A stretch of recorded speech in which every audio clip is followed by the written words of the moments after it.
afternoon, Year 11, and welcome to your video on the strategic importance of Northern Ireland during the Second World War.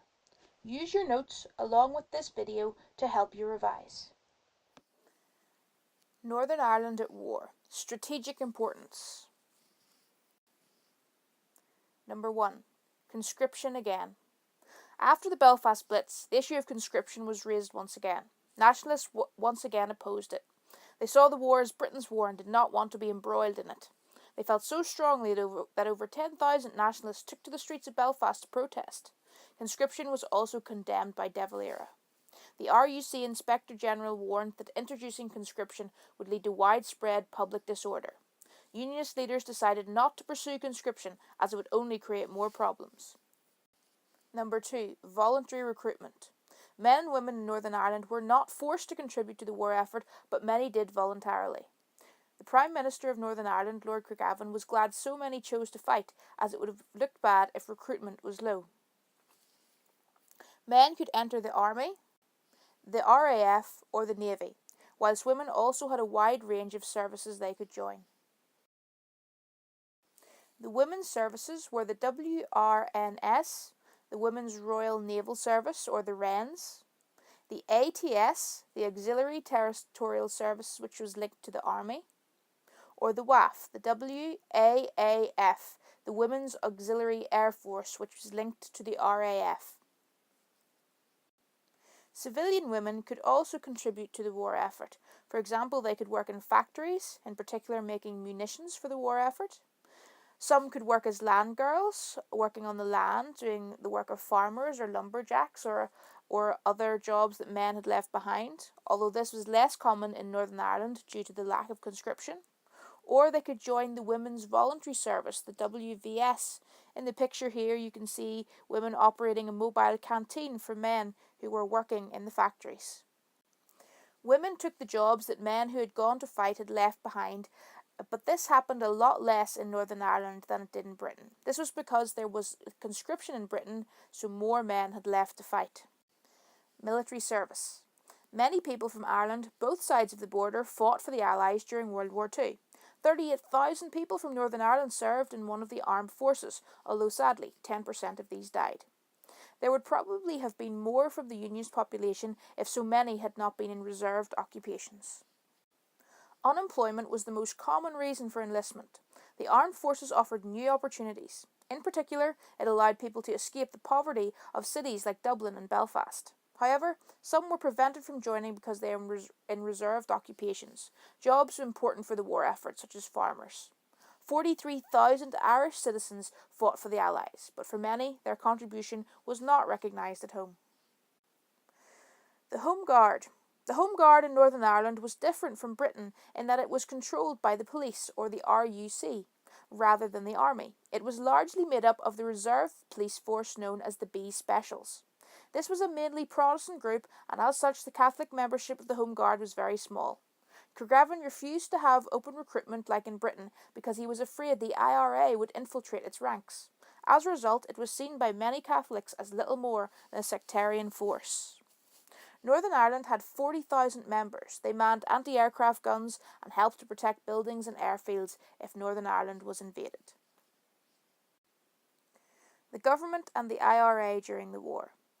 Internment was introduced to deal with the IRA threat. There were additional moves against Republican suspects, for example, the arrest of the IRA Chief of Staff Hugh McAteer in 1942. As a result, IRA activity decreased. The strategic geographical position of Northern Ireland. Part A. Naval bases. Merchant ships needed to cross the Atlantic to bring vital supplies to Britain. They sailed in convoys for protection. They were usually escorted by 9 naval vessels. Before the war, Derry-Londonderry was an unemployment black spot. During the war, it became the largest convoy escort base in the UK. Most ships would have passed around the south of Ireland, but the fall of France made this too dangerous, so the convoys were directed around the north of Ireland instead. The stretch of water became known as the Western Approaches. Derry-Londonderry was the closest suitable port. A wharf was built at Lissahallie, which could store 645,000 barrels of fuel. 5 military camps and a hospital were also built. It was the biggest base for convoy escort ships in Britain, vital for the Battle of the Atlantic. When the American army arrived, accommodation had to be found for both US and British vessels. At its peak, there was 150 vessels and 40,000 servicemen and women stationed in Derry, Londonderry. This doubled the population of the city. Magee College became the Allied headquarters for Northwestern Approaches Command. It held a secret bunker which would take over command of operations if the main HQ in Liverpool was destroyed. It was also the main American communications base in Europe.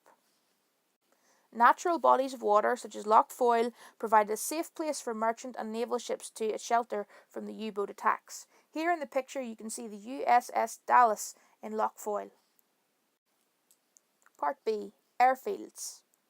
The war effort required many new airfields to be established. They provided bases for planes to fly out of and provided air cover for the Atlantic convoys. Aldergrove, Ballykelly, Eglinton, Limavady, Notts Corner, Long Kesh and Castle Archdale are just some of the new airfields built during the Second World War. Castle Archdale in County Fermanagh was perfect for flying boats, as Lough Erne provided a good place to land. There was enough room to take off and land in relatively calm water. The picture shows a Sunderland flying boat landing on Lough Erne at Castle Archdale. Castle Archdale was in the west, and as such it was important for protecting Atlantic convoys. It could only be used during the day due to the mountains and the Donegal corridor. As you can see on the map, the Donegal corridor was an area over Donegal in neutral era, which De Valera allowed the RAF and later the United States Air Force to fly over. This helped them to avoid a 100-mile detour. The red line shows the 100-mile detour, the black line shows the Donegal corridor. The United States forces in Northern Ireland. After America entered the war, Northern Ireland became one of the areas in which American troops were based. Between 1942 and 1944, the US troops trained and serviced aircraft and ships in Northern Ireland. The troops stationed in Northern Ireland prepared for operations in North Africa, southern Italy, and the D-Day landings. At the peak in 1943, there was close to 300,000 military personnel stationed in the province. The influx of military personnel sometimes caused friction with the local men, who did not welcome the extra competition from men in uniform for the affections of local women.